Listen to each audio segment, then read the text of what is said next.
准备200克普通面粉，加2克盐增加筋性，用100克清水搅拌成没有干粉的面絮状，揉成光滑的偏软面团，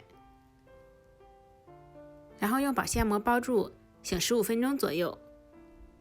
准备1斤韭菜，3个鸡蛋，鸡蛋搅散，油热倒入鸡蛋液，快速搅开，盛出放凉备用。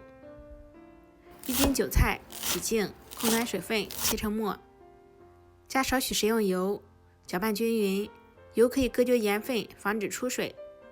倒入炒好的鸡蛋，搅拌均匀，最后再加点盐，也可以再加一点五香粉进行调味。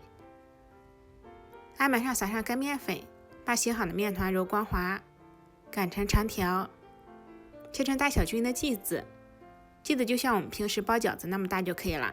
然后按扁，擀成稍微大一点、稍微薄一点点的面片，这种半透明状态。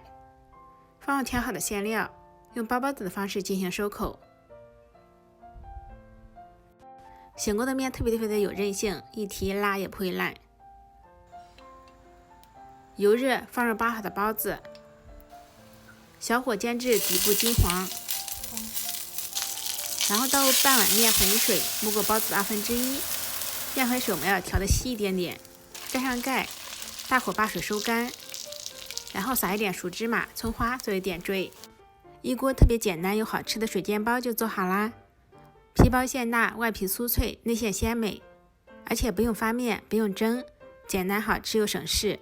我是小鹅，喜欢就关注我吧。